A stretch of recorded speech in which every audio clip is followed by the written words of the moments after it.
তো আমাদের মাথায় আসছে না যে এত লক্ষ মানুষের সব ভাইরা ঝাঁপিয়ে পড়েছে, দেখছেন না, সব ভাইরা ঝাঁপিয়ে পড়েছে। দাদা হুজুর কেবলার মেহমানদের নিয়ে ব্যাপার। ঠিক আছে, এখানে যেখানে দেখবেন আমার ভাইদের দেখতে পাবেন, সব ময়দানে তারা নেমে এখন সব করাচ্ছে। অ্যাকচুয়ালি খাওয়াটাই একই টাইমই হয়, অন্য সময় হোটেলে বারে বারে হয়। হচ্ছে রোজার স্পেশালিটি এটাই যে আমাদের যে অন্য একটা ব্যাচ বসবে এটা না, আল্লাহু আকবার, আজান শুরু, ইফতার শুরু, মধ্যেখানে আর কোনো ব্যাপার নেই। ওই জন্য তাড়াতাড়ি যতটা সম্ভব পৌঁছে দেওয়া হচ্ছে, একদম আসরের টাইম শেষ হওয়া থেকে আরম্ভ করে স্টার্ট।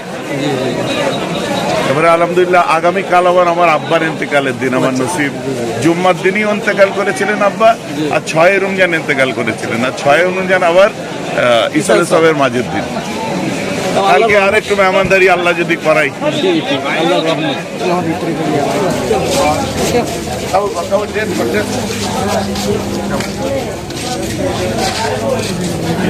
দরবারের সামনে থেকে মসজিদের খানসার ওদিকে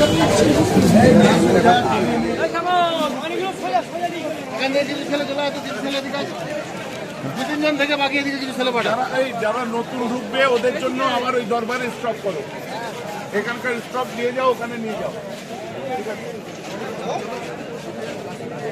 ফ্রিজ একদম টান করে দাও, ফুল একদম ঠান্ডা। ভালো আছে, চলো আমরা উন্মুক্ত দিয়ে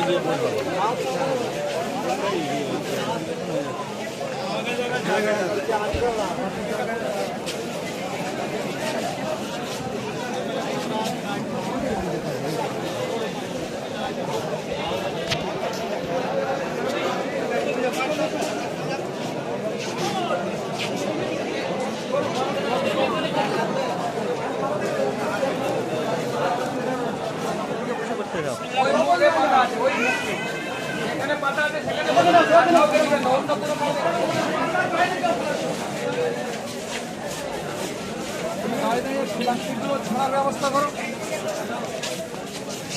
কেমন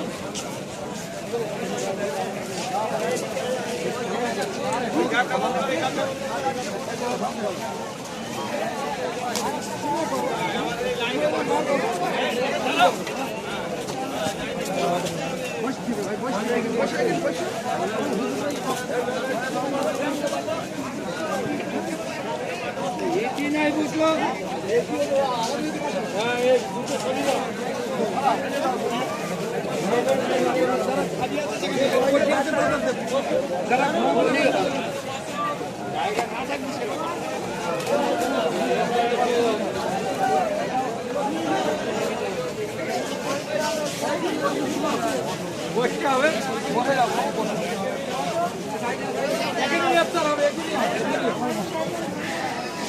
আমরা ইফতার করবো কোথায়? সেদিক চলো।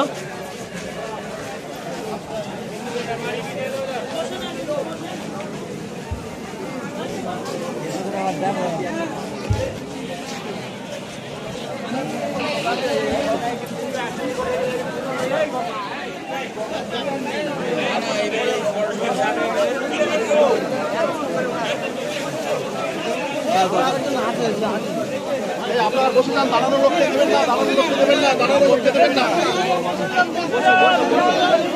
বসে পড়ো, যারা ইফতার নেবে বসে পড়ো, পিকে পিকে বসে পড়তে যাও।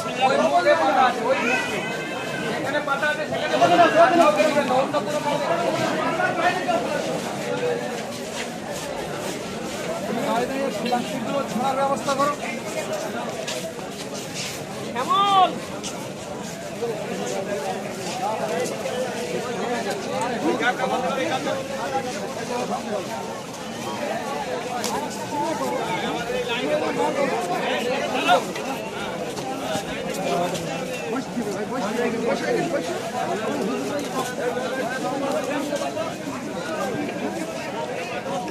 নাই বুঝলো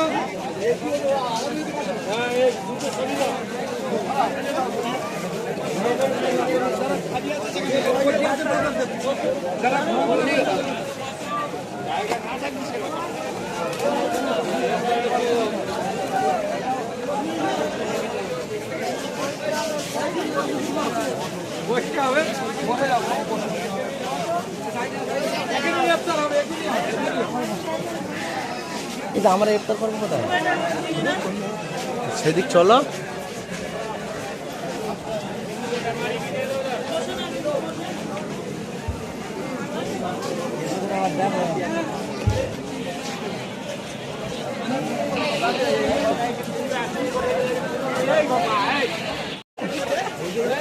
দিকে করছি বলে আল্লাহ মেলা চলো আমরা উন্মুক্ত দিয়ে